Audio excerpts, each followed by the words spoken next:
Today is the day. The golden team has arrived, guys. RFK is officially withdrawn from the presidential race. He's endorsing Donald Trump, joining the Trump team. The golden team is here. We got Donald Trump, J.D. Vance, RFK Jr., Elon Musk, and Tucker Carlson, guys. These guys are going to change America big time. Let me know your thoughts in the comments. We have 16 states that have sued the Biden-Harris administration over the immigration policy because what everybody doesn't know right now, they're trying to grant immediate amnesty through executive order to over 1 million illegal aliens so that they can vote.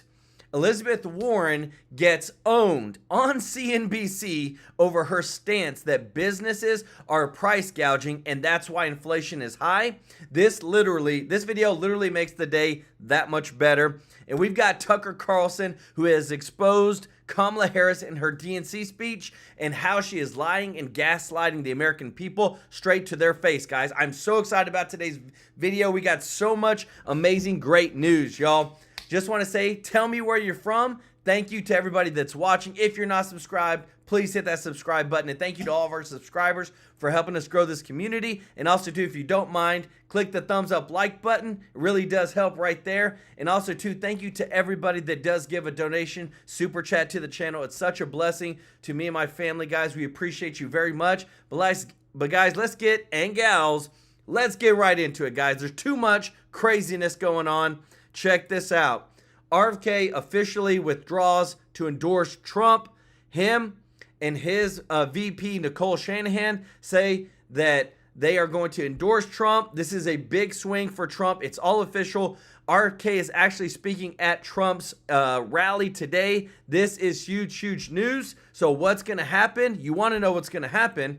Well, check it out because now they're pulling the percentages together. Check this out. Carrie and Hajar is with us this morning. Boston Globe still, editorial board? That's right. Good to see you. And you're here with us at Fox this morning. That's very good to see you, Catherine. Who gets RFK Jr.'s votes? Do they go to Trump?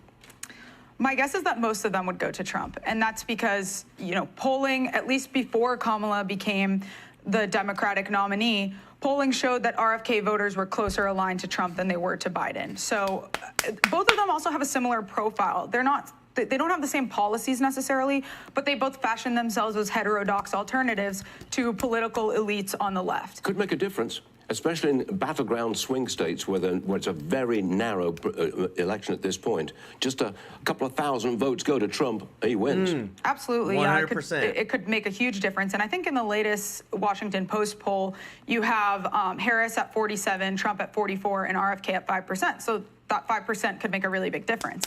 But certainly in swing states, as they are getting narrower and narrower as Harris's candidacy continues. I wonder who that special guest is going to be. I know. Yes, I wouldn't be surprised. Inquiring minds want to know, do they not? I want you to listen to Michigan Governor Gretchen Whitmer. She's going after Trump on his wealth. Roll it. She's lived a life like ours. She knows us. Donald Trump doesn't know you at all. You think he understands that when your car breaks down, you can't get to work? No. His first word was probably chauffeur. All right, Karine, I'm from England, Guys, where social class my makes an enormous goodness. difference in every election. Does social class make any difference in America today? Well, it's certainly a punching bag that the left is using now, but I have to say that that clip is funny because let's think about the people who were on that stage last night. You had Pink, you had Kerry Washington, you had famous rappers and actresses, all. If y'all didn't know, guys, this is how funny it is. Obama, Michelle Obama, and Barack Obama, they're worth $70 million. You want to know how Oprah? She's worth $3 billion. Elizabeth Warren, another $50 million. All these people that keep trying to say that oh, we know what it's like to be the average American. No, you don't. Big fat liars. throughout the week showing up at the DNC. So if we want to talk social class, it's got to go both ways. Exactly. But funny enough, you know, I've been focusing a lot of my reporting right now on young men as a voter bloc, and a lot of them report to be aligned with Trump economically, but one of the reasons they're gravitating towards him, at least that I've found in my interviews, is that they identify with his sense of success. So it really just depends on how you're looking at social class. Did they relate to his masculinity? We've been discussing that this morning. They do? Yes, yeah, masculinity is a big issue. Young male voters especially report feeling alienated by, you know, woke culture specifically. And I say that because their polling answers on social issues like transgender policy are closer to Trump than they are to the left. And Republicans are picking up young male voters too. Big time. Jonathan. Guys, because that's it. You want men to be masculine, right? It's natural. It's the way God intended. Let me know your thoughts. But now, guys, I'm telling you what, this is such big news. And what I love is that Tucker Carlson is joining in on the group. He's putting his support behind Trump big time, joining the golden team. I love this. But check this out, because this right here, when like what you're about to see in this next video with Tucker Carlson, spot on, guys. I love this guy. Show your support for the guy. Hit the like button, y'all. And to lower the cost of everyday needs like health care and housing and groceries. We're going to end America's housing shortage. You just let in over 10 million people illegally, and you put them all on housing vouchers and food stamps and gave them free plane tickets and free cell phones, and all of them have to live somewhere. You caused America's housing shortage. If you care about the cost of housing, limit the population. Certainly don't expand it through uncontrolled immigration, through open borders, which is exactly what they did. She's responsible for it. And her donors at BlackRock are buying up the houses in your neighborhood. And her donors at Airbnb are turning your neighborhood into a completely unmanageable garbage, a place filled with transients where there's no social connection at all between people. Those are her donors. Those are her policies. For her to lecture us on the housing shortage that she caused, it's almost too much. I can't sit here. Guys, that is the 100% truth. And you know how many people are fed up with it? There are 16 states right now that are suing Biden over the immigration policy, trying to grant immediate amnesty to over 1 million illegal immigrants, trying to get them to vote. And this is where we have these states that are standing up, fighting for justice, fighting for America's rights first, and holding these people accountable. This is the America we need, guys, because the more that we see of what you're about to see, the worse that we're going to be off. Check this out. Consider what he intends to do if we give him power again. Consider his explicit intent to set free violent extremists who assaulted those law enforcement officers at the Capitol. His Just wait till Tucker Carlson says it. Intent to jail journalists, political opponents, and anyone he sees as the enemy. Can I just interject here for a second? This woman's really scary. She could easily get elected president.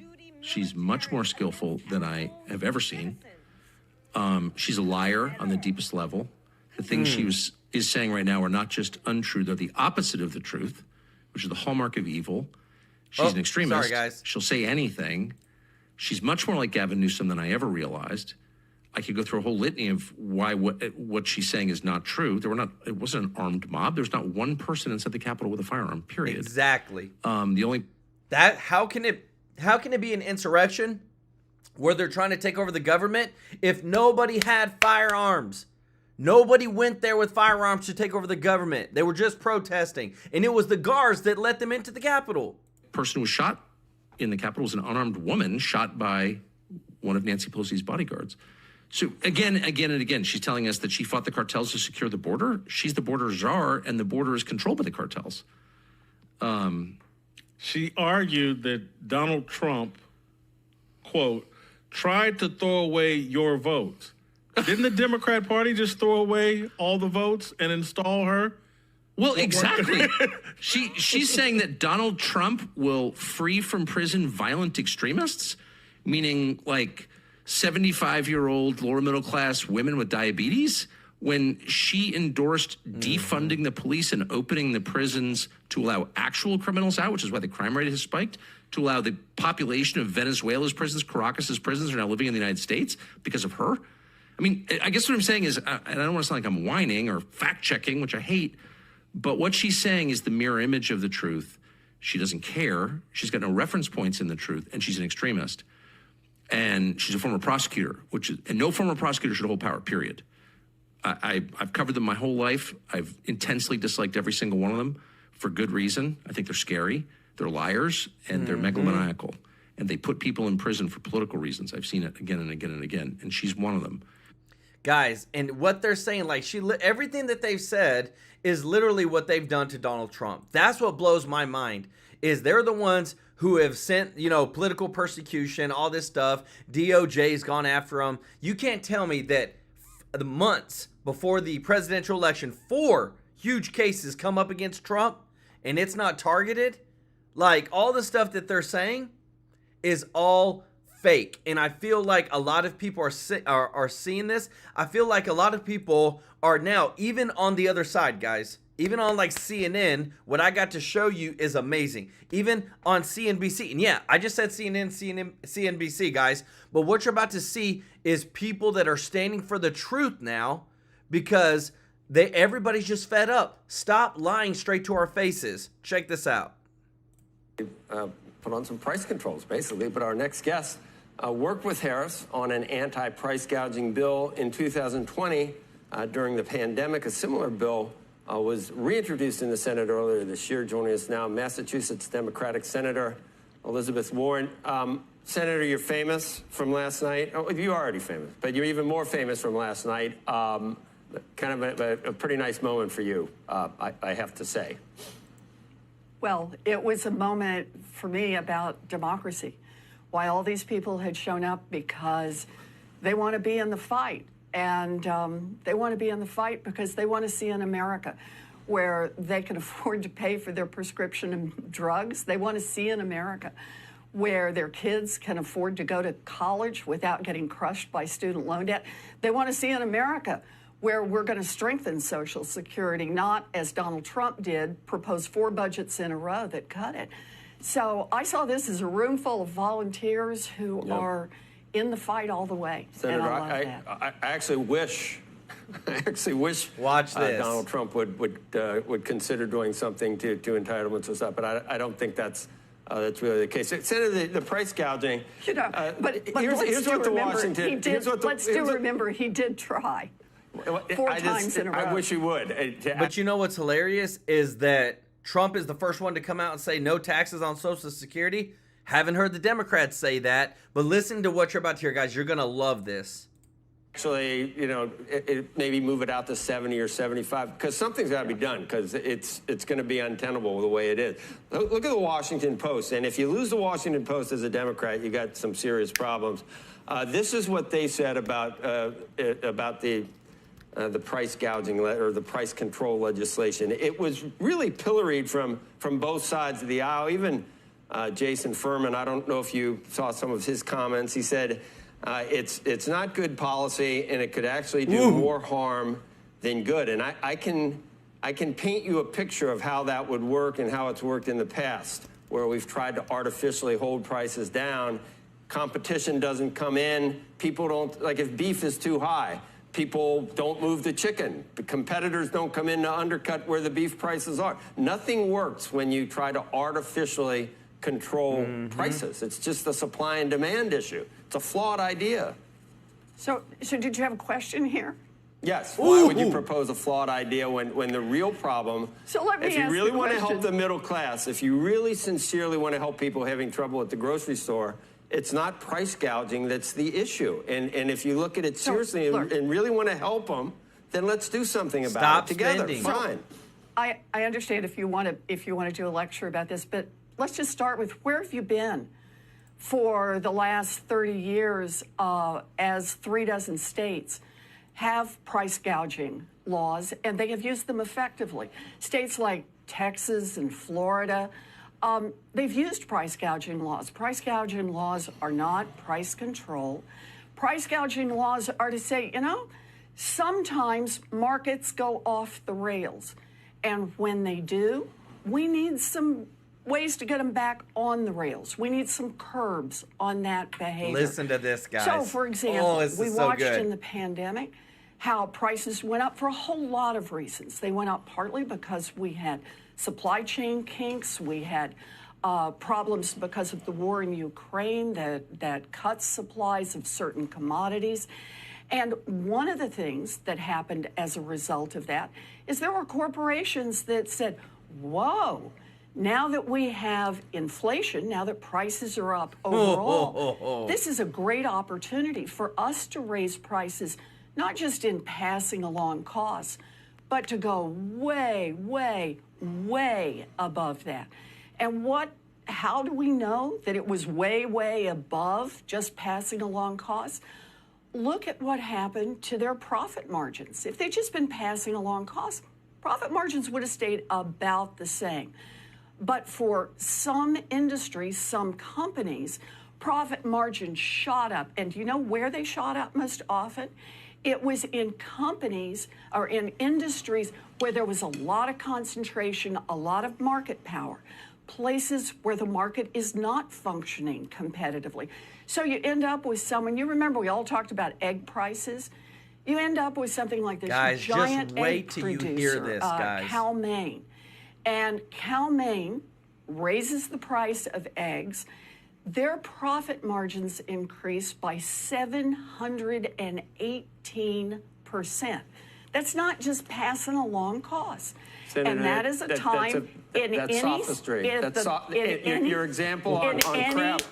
Your example on Kraft is even worse. You finished first. In any of the states around the country that already have price gouging laws Can I tell you why place? those are fallacious and misleading at best? And your Kraft analogy is even. Why can't I tell you? Did you just hear that? CNBC host just calls out Elizabeth Warren. It's salacious and misleading at best what she's saying, and this is what Kamala Harris is saying, and they're finally calling them out, guys. Can you believe this? Listen to what he has to say. I love this, that people are finally standing up for all this craziness. Please let me tell you, Kraft, you say, was 440% profit increase. The example you used, the prior quarter from the year before, they had a charge of $1.3 billion, an accounting change which wiped out profits. Then they earned what they normally. Look at the let data. me finish now. They earned. You didn't let me finish. Look at the data. Come on. Guys, do y'all see studies. this? Look at the person in the back behind this guy who's just smiling because they know that they're finally calling out Elizabeth Warren, their progressive policies, saying all you're doing is lying to the people. You're not telling the truth. You're gaslighting them. Now, after economic study, This is and the way what it do they always show? goes. You see? When there is I more love that. concentration- Oh my goodness, guys. Let's get some likes for this video. He just said it. This is the way it always goes. You're always lying to the people. 40 million eggs were destroyed because of avian flu. When there is more concentration in an industry, we have seen much greater increases in Do you attribute the inflation? Margins. That's what you think we need to do to solve it? They're not random. They are not random one-offs. It is part of the problem when you've got companies that are gouging consumers on prices. Consumers need to know they've got somebody on their side. Senator, and listen, we're trying to help. We're trying to actually do. Where are you in the 37 states that currently have price gouging laws? Just quickly on that point, Senator Warren, this is Kelly here. Look, we're never going to be able to. Work. This is the way you never lose an argument because no one can ever say anything back to you. So price gouging laws. Get her. They look at it when a state of emergency is declared, and they, for the most part, say if your prices go up 10 or 15% compared to before that state of emergency, you have to pay a fine. So on a national level, how exactly would this work? Would you define the state of emergency? Does it have to be declared on a national level? Are you then talking about a 10 or 15% increase in prices versus prior to that declaration, and then companies have to pay a fine? Okay, fine. Maybe that applies in 1% of the situations. But this legislation, which is still vague, is making it sound like something on the scale of broad price controls would be... What it sounds like, guys, is communism and socialism. Imposed, broadly speaking. So which of the two systems is it? So it is not price controls. This is about when the market itself is not functioning. Sometimes markets don't function because there's been a localized emergency, a hurricane, a wildfire, flooding. And so in states, that have these price gouging laws, they can come in and say, look, you can do some price increases, but if you're going above a certain level, you have to be able to justify it. You have to show that what you're doing is passing along costs. Would it be accompanied by perfectly company? reasonable thing to do. Let's get.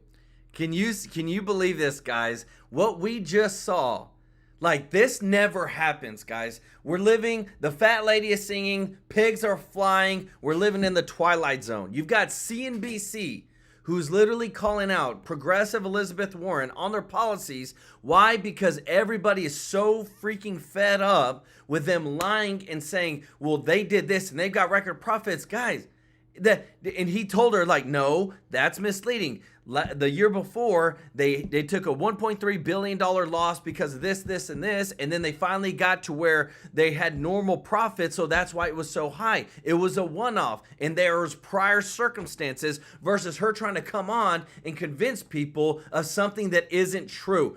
Guys, I give credit where credit is due. I don't care if it comes from CNN. I don't care if it comes from CNBC, because to me, there's going to be people out there that are going to be willing to do what? To call out the truth and make sure that that people are hearing the truth, just like with what you're about to see here on CNN. Guys, check this out. What she did not do was take any amount of responsibility for her current job, which is Vice President of the United States for the last 3.5 years under Joe Biden. There was not an ounce of humility about the inflation gripping the country. She talked about immigration without talking about all the things that happened right up until this border bill that they have hung all their hats on over at the Biden White House. So to me, where the Republicans are going to be headed is all the pablum, all the platitudes, all that aside, you cannot leave the same people in charge. If you believe the country is on the wrong track, if you believe they made all the mistakes on the economy and on immigration, you cannot leave the same people in charge that have run the country off into the ditch. Until she comes up with a good answer for that, which I suspect will have to be litigated at the debate on September 10th, Donald Trump is still in a very good position. That's the God honest truth. The same people that have gotten us to this point where it's not so good cannot be left in charge if we want change, guys. And we've got another pit bull who's fighting for us as well. Check it out. Texas Senator Ted Cruz joins us now. Senator, the border basically starts everything. It relates to fentanyl, it relates to crime, it relates to housing, inflation. If Republicans can just package that into a way that everybody understands, this should be a no-brainer. Look, that is exactly right, and it is in particular applicable because Kamala Harris was the border czar for the last 4 years. She was responsible for the disaster, for the invasion. But I'll tell you what, Jesse, I want to break a little bit of news. I heard your earlier reporting on the show about the secret guest. I'll tell you, there was a leak from the Biden White House, so I know who the secret guest is going to be tonight. It's a big secret, but it's going to be El Chapo. Yes, I know he's in jail, but they were trying to say, who has benefited the most from border czar Kamala Harris? And there's nobody that's benefited more than Mexican drug lords who've made billions. And yes, he's in jail, but I'm also told that Kamala Harris personally paid to bail him out of jail so he could come and talk about how good life has gotten for the Mexican drug cartel. Yeah, El Chapo's going to come on right before Beyonce. We're hearing that right now. Senator, I want to play you some sound in all seriousness. Just the family devastation that's taking place. Donald Trump was there with Rachel Morin's parents. There was the woman that was jogging in Maryland who was brutally assaulted and murdered. Listen to this. We're going to end up being a third world country if it continues this way. And I hope, I hope that you would just take my words to heart, because it's devastating to lose a child, but even more devastating when you see the pictures or you see the body and you really understand what's happened to that person. You know, there in Milwaukee,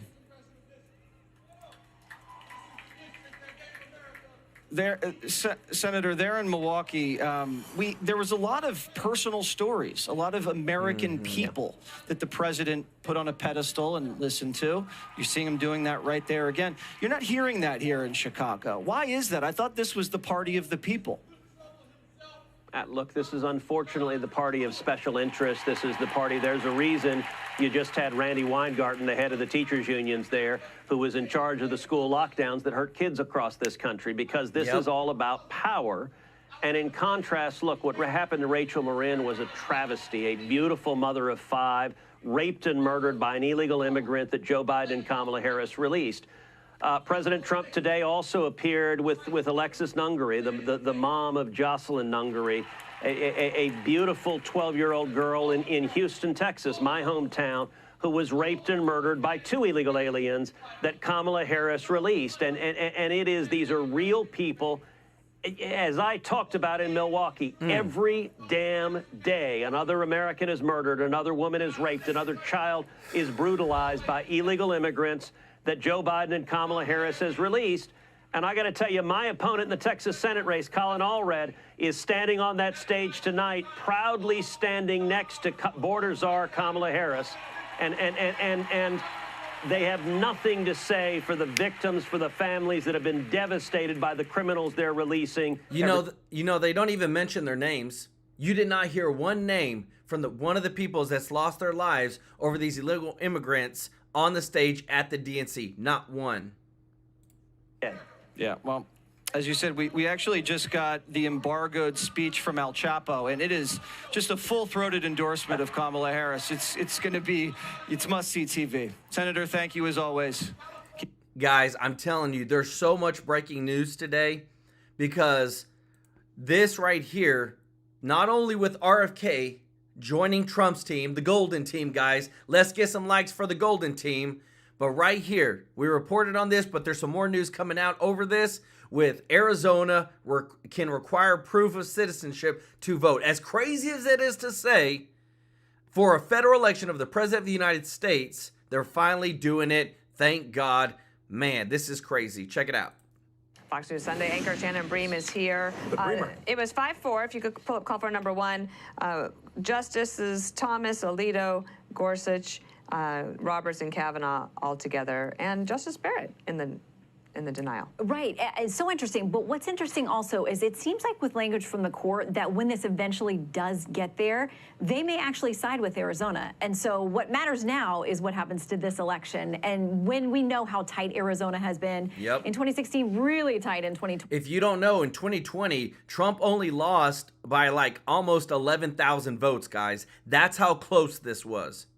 This could really make a difference. So what they're saying essentially is you cannot go in there and register to vote moving forward now without some proof of U.S. citizenship, which, as Carrie said, a lot of people think shouldn't be a partisan issue. So here was the difference in 2020. Go ahead and put it up on screen. The number to look at, folks, is 10,457. Told you. Man, oh man, that is razor tight. So we're going to give it a lot of attention coming over the next 70 some odd days. In the meantime, let's move from the Southwest. Let's go to Georgia. I have said for some time now that I think Georgia is Trump's firewall.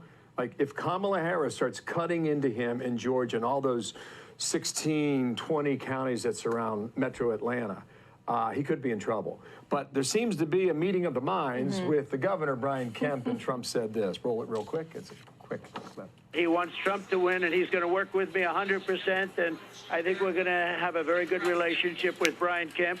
So the reason we point this out, the rollout was really interesting because you had that last night, then you had the governor on a bit earlier last night as well. Here's Brian Kemp. We got to win. You know, we got to win from the top of the ticket on down. I've been saying consistently for a long time we cannot afford another 4 years of Joe Biden and Kamala Harris. So we need to send Donald Trump back to the White House. We need to retake the Senate. We need to hold the House. We need to hold our legislative majorities that we have in the great state of Georgia. And it takes hard work. That's what we've been doing. Yeah, I mean, Georgia's got an interesting 2016, won by 5 points, but 2020, Joe Biden just barely clipped him in the end result. In 20, we were hanging on that for some time. 11,779 votes. Right? Guys, do you see that? So Trump lost to Biden in Arizona by 10,400 votes. He lost in Georgia by 11,700 votes. I just don't believe it, guys. I don't know about y'all. I just don't believe it.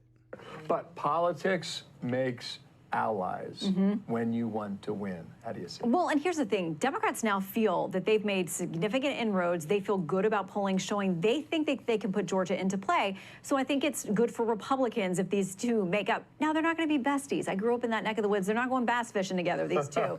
But they've got to work together, because remember what happened to those two Senate seats there out of Georgia. And It went to the Democrat. Right. There's been some consternation down there that some of that stuff was unnecessary. But these two are now on the same page, and, you know, we'll see. There's also this about Kamala Harris last night. You know, she had a great convention. She got set up better than just about anybody you could imagine. She gave a speech that I was initially critical about how the speech started. I didn't love that. I wouldn't have done it that way. But on reflection and watching it, I can see that, and talking to a few people, like they did like it. But here's what she said on the economy that's getting some attention. Whether you live in a rural area, small town, or big city, and as president, I will bring together labor and workers and small business owners and entrepreneurs and American companies to create jobs, to grow our economy, and to lower the cost of everyday needs like health care and housing and groceries. Big. The Wall Street Journal Ed Board lie. said Kamala Harris offers a new way forward of platitudes. That the speech and the convention are likely to give Ms. Harris a boost in the polls, though they also leave an opening for Mr. Trump on her flight from substance. I imagine you'll get into that on Fox News Sunday. We will. And think about it was 1 week ago today that she rolled out some of her specific economic policies, which did not go well across the ideological spectrum. People were she not don't know what into she's them. talking So about. when you talk about bringing everybody together and improving the economy, of course, all of that poll tests well. Every American wants that to happen. But again, folks will point and say, you've been part of the Biden-Harris administration for 3.5 years. Why weren't those coalitions brought together and solidified under this administration? Yeah, it seems like it's a simple argument to make, and we'll see how he does that. We started our show last hour with this clip from Peggy Noonan in the Wall Street Journal, and she says, you know, she gave props to her and she gave props to him, and she said, but in the end, it comes down to policy. And if you look at some of the policies that she supported in the past, I mean, well, then we don't know if those are still her policies. Correct, but they were in this column, and I think we have to remind ourselves there's a reason why she chose Tim Walz. And if you look at what he did a year ago in Minnesota, when they had a majority in the State House and in the governor's office, they did a ton of stuff, and most of it came from the far left. Yeah, we'll see. If they do get to policy, there's been a lot of vibes this week. That's been the word. There's been a lot of vibes, but they're now getting to that September 10th debate. I know the Trump team hopes that there are more. Will it be policy, or is it going to be sniping and personality? Yeah, and guys, remember, Kamala Harris, she refused to debate Trump on Fox. I don't know why she's scared, but the thing is like, it blows my mind that people just are looking at her like she's a brand new candidate, like she hasn't even been in office. But guys, here are some words. This just happened, breaking news, like 3 minutes ago from RFK Jr. talking about the Democratic Party. Guys, this is nuts. Like, this is like they're pulling it all out. Everybody's getting to see. Let me know your thoughts in the comments. I'm sorry to keep everybody waiting. 16 months ago, in April of 2023, I launched my campaign for President of the United States. I began this journey as a Democrat, the party of my father, my uncle, the party which I pledged my own allegiance to long before I was old enough to vote. I attended my first Democratic convention at the age of 6 in 1960. And back then, the Democrats were the champions of the Constitution, of civil rights. The Democrats stood against authoritarianism, against censorship, against colonialism, imperialism, and unjust wars. We were the party of labor, of the working class. The Democrats were the party of government transparency and the champion of the environment. Our party was the bulwark against big money interests and corporate power. True to its name, it was the party of democracy. As you know, I left that party in October because it had departed so dramatically from the core values that I grew up with. It had become the party of war, censorship, corruption, big pharma, big tech, big ag, and big money. Can you believe that, guys? Like, for him to come out and say, look, I've been a part of this my entire life. My father, my grandfather, like all this stuff, and now it's completely opposite. It is like the Democratic Party is not what it used to be. It's a whole new party. It's the Progressive Party. And I love how now RFK has come out. He's joining with Trump. You've got Elon Musk. You've got Tucker Carlson. You've got, an RFK. Like, this is a super awesome golden team that's fighting. But there's another person who is also just as smart and doing really, really well with helping out the Republican Party. Check this guy out. Joining us now is Vivek. Whoops. Sorry, guys. I don't know why my system is doing this. Let me fix it real quick.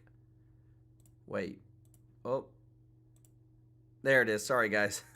Ramaswamy, former GOP presidential candidate. Vivek, just in, the Supreme Court has just ruled in a 5-4 decision, giving partial victory to Republicans trying to enforce proof of citizenship when voting in Arizona. Looks like they did not grant a stay, and that law is going to go into effect. Thoughts tonight? Well, I think that's an obvious development, but the fact that that was controversial tells you where we are. It was 5-4. The fact that 4 liberal justices went the other way show that you have a Supreme Court that even still looks at the end and works backwards. But I think this is a good development, especially in a battleground state like Arizona. Citizens should vote, and non-citizens shouldn't. It's that clear. This shouldn't be a controversy. So the joy, are you feeling it tonight? You kind of look joyful. You're wearing blue. I like that. You're reaching out to the other side. You got to show some national unity. So joy is what they're selling, and I think they're trying to draw this contrast or comparison to Trump, who they've caricatured as unhappy and grumpy, and Kamala, who's really fun. And you got Tim Walz always doing this weird thing. He's bowing to people. Too much time in China, I think. But so that's fun, and everything else is not fun. But how fun is this economy for most people? Well, you pointed out the real distinction there by pointing to joy. This is a vibe. They're trying to run this entire campaign on style over substance. She had a Pavlovian experience. She was trained that when you put your hand in the policy cookie jar, when it bit back, she said that she doesn't want to touch policy anymore. So the reality is, can she get through this election naturally for 80 more days without touching policy? I think it's possible that she can, which has our work cut out for us. That's why I was here earlier today for a press conference. Press Kamala Harris on the actual policies she stood for. In 2020, she stood for a single-payer healthcare system. She stands for a tax on unrealized capital gains. Think about what that means. What will that do? You're a big investor, big entrepreneur. What would that, explain it very simply, simply. So that would trigger a market crash, and here's why. It means that if you own a business or own land, you have to pay a tax to the government in cash with cash that you don't have. So what does that mean? You have to sell assets to do it. But when you sell those assets, the asset price goes down, and then the next person has to do the same thing. That drives the asset price down further, so the person after has to do the next thing. This is a nightmare. So in business, that's what you call forced selling. That is a formula for a second Great Depression. This isn't just a Kamala Harris campaign promise. She and Biden have put this in their budget for the last 3 years. Bernie Sanders and Elizabeth Warren have supported it. So even when I go on left-wing media and I bring up this point, their response isn't that this is a good policy. Their response is, why are you bringing this up? Because this could never actually happen. You know better. This is what they want, right? But the reality is, if this does happen and Kamala Harris is president, there's a good chance it does. That's an economic catastrophe in the waiting. We understand you had a bit of a run-in with some protesters outside. Yeah, it was fun. fun. Video, no audio, but they surrounding you. What was happening there? Well, look, I believe in free speech and open debate. I believe in practicing what we preach. I'd heard a lot about these protests, but I wanted to go check it out, having come to the DNC myself. Look at his Section where I bodyguards. bought some literature. There's some communist literature. This is from the newspaper, the Communist Manifesto. But the interesting part is they actually charged me $5 a piece for each of these. Why isn't it free in the But they also accept Venmo. So the reality is... okay, so they kind of have a little capitalist tint. Yeah, there was a nice little capitalist tint, I guess you could say.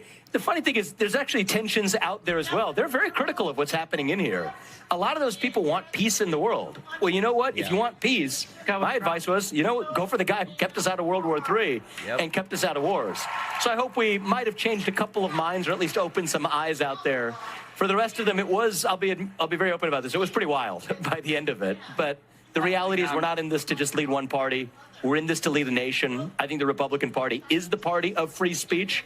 We can own that message. And if the Democrats do a good job of keeping their protesters out, as they want to now do to keep illegals out of the country, well, you know what? That would have the border crisis behind us. Vivek, they enforce their borders. They know how to do it. Those protesters figured that out real fast.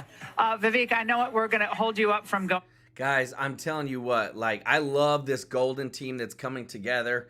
I love the people that are standing up for what's right, the transparency that we're getting to see, because what you're about to see next, guys, is huge. There's so much that has been uncovered, and all the things pointing to Trump. It feels like everybody's always trying to take him out. But what I love is what you're about to see, because it's accountability at its best, guys. And this is what we need in this country. This is what we need with our politicians, because if we don't hold them accountable, then they become like these oligarchs that think they can do whatever they want. Check this out. We had Crooks, who was able to have a drone flying literally within 200 feet of the podium the same day that President Trump was there. They didn't post anybody on the water tower. They didn't post anybody up on the rooftops where they needed to be. They didn't have their own drones flying. They didn't have answers with local law enforcement that said, hey, we got a guy here with a rangefinder and he looks suspicious, and they didn't do anything about it. So this is why a few of us are going to have our own hearing on Monday in Washington with two former snipers, Corey Mills, Eli Crane, who was obviously in the Navy SEALs, two great Americans, a few of us, Andy Biggs, myself, Matt Gaetz, and we're going to have Dan Bongino, Eric Prince, and one of the counter snipers from Butler. We're going to do that hearing on Monday to try to get to the bottom of it, running in parallel with Mike Johnson's task force with our good friends Clay Higgins and Mark Green on it. So let me ask you about that, because that's being described by some publications as a, quote, rogue task force going around Speaker Johnson. Other people are saying, look, the more light you can shine on this, the better. Yep. Yeah, I mean, that's our goal, right? When you've got two people the caliber of Corey Mills and Eli Crane, hey, look, I'm just going to be going along as a former prosecutor to be there to try to elicit the information. The American people deserve to know the truth. 41 days later, it is taking too long for us to get to the bottom of the fact that the former president of the United States, again, was shot. We cannot let that just slide away. It's not just incompetence. The incompetence is extraordinary. The DEI rules and Secret Service, the fact that they didn't have people there, all the stuff I just talked about, all incompetence. But it actually starts to look like willful blindness, and the fact that they actually didn't want to have all of the right assets there. We need to get the bottom of it. We need to seek the truth wherever it may lead. That's what Monday is about. And this is in parallel to Mike Johnson's task force. This is not a criticism of that. This is us seeking the truth with experts like Corey Mills and Eli Crane and Dan Bongino and Eric Prince, the people who know what they're talking about. Guys, I'm telling you this because a new whistleblower came out today and stated this, that the Secret Service HQ headquarters told agents working the Butler, Pennsylvania event not to request additional manpower resources for the rally and warned any such request would be denied. So this directly contradicts Director Rowe's testimony, who said no resources were ever denied, guys. This is what we need for the accountability of what happened to President Trump. So we had July 13th, the president was shot. Thankfully, he turned his head at the last second. And yesterday, when he was at Montezuma Pass in Cochise County, Arizona, he held up that graph and said, this is the graph that saved my life. But at the same time that the president was there showing the graph that was saving his that saved his life, the Cochise County Sheriff and sheriff's departments from neighboring counties were looking for this guy, Ronald Seiverd, who had threatened to kill Trump. I mean, is this the new normal, Congressman? Guys, it's so crazy. Well, I mean, it sure seems like a whole lot of hatred being stirred up about former President Trump is coming to fruition, as we saw happen in Pennsylvania and then we saw yesterday. Look, God bless President Trump for being willing to get out there and lead, go to the border, go do it irrespective of these, reports that we had that somebody was trying to attack him and kill him. And God bless the local law enforcement for doing the job of the federal government. Guess what? It's not just with respect to Secret Service, it's the border. It's local law enforcement in Arizona and Texas doing the job of Kamala Harris and Joe Biden's failed regime that have allowed now still over 100,000 people to be encountered in June and July. Just last week, we learned that there was an individual in Buffalo who has killed 23 people in Peru who was released into the United States. Wow. President Trump had the moms of people who were victims. She had Alexis Nungare, the mom of Jocelyn Nungare, the 12-year-old who was killed in Texas. Obviously, we know. So, like, guys, when you see this, doesn't it just spark to mind whenever Trump says that they're releasing from their prisons, their psych wards, all these people into the United States? You just heard about it. They just released, and they released a person who had killed 23 people in Peru into the United States. Like, that is not safe. Yet, That's what's literally happening right now in the United States. Guys, I have this for you too as well, because if there's anybody that's really speaking the truth right now, you got RFK, and then you got his running mate, VP, who was going to be his VP. Of course, they've now dropped out. But listen to what she has to say over Kamala Harris and Joe Biden, what's actually happening in the Democratic Party. Sort of dangerous to you? I think Kamala Harris is dangerous to me because she is the ultimate puppet for an organization that has, I believe, since President Obama, not actually run real people. Exactly. They have selected amongst a very small group of individuals that they can control and dictate policy over. Yes. I don't think Kamala Harris is somebody who will sit here and tell you how she feels. I think that human capacity of hers has long gone. Yes. I think that what she now represents is corporatism. She represents a huge amount of cronyism, and I do believe that she is using messaging, and this is the part that worries me the most, is that she uses messaging in a way to get populations of young, unknowing, innocent people to join her on these false virtue signal ambitions and actually take on policies that will eventually really hurt them in the future. My mother is from communist China. I grew up hearing about what the famine was like in communist China. Wow. Right. Well, she's going to do price controls at supermarkets, so we don't have to worry about that. But that is exactly how you get to a famine. I mean, this is... I know. This is the basics. This is communism 101. Guys, communism 101, coming straight from somebody whose mother came from communist China, who came from all of this, and she's letting us know, like, look, this is what they're doing. These, on the Democratic side, they don't have real candidates anymore. They just have puppets who will do whatever they say. I got this one last piece for y'all guys. Check it out. It's with a sense of victory and not defeat that I'm suspending my campaign activities. Not only did we do the impossible by collecting 1 million signatures, we changed the national political conversation forever. Chronic disease, free speech, government corruption, breaking our addiction to war have moved to the center of politics. I can say to all who have worked so hard the last year and a half, thank you for a job well done. 3 great causes drove me to enter this race in the first place, primarily. And these are the principal causes that persuaded me to leave the Democratic Party and run as an independent. And now to throw my support to President Trump. Yes. It's with a sense of victory and not defeat that I'm suspending. To throw, and it's just been confirmed, guys. Trump is adding him to his cabinet if he wins. This is huge. This is big. Guys, the Golden Team is here. Let me know your thoughts in the comment section about the Golden Team. You got Trump, J.D. Vance, Vivek Ramaswamy, RFK Jr., Elon Musk, and... Wait, did I miss one? RFK Jr. Oh, Tucker Carlson. Yes. Got them all, guys. This is big, big news. Let me know your thoughts in the comments. Thank you to everybody that's watching, guys. If you're not subscribed, please hit that subscribe button. And if you don't mind, click the thumbs up like button, guys. It really helps to grow the channel. And just want to say thank you to everybody that supports the channel through a donation, through a super chat. It really does. It means so much to us. It's a blessing to me and my family, and we just want to serve you every day. Remember, Monday through Friday, 2 shows a day, and on the weekends, 1 show. Guys, we got so much going on. We love you. Thank you for helping us grow this community, and we will see you in the next one. Take care. Bye-bye.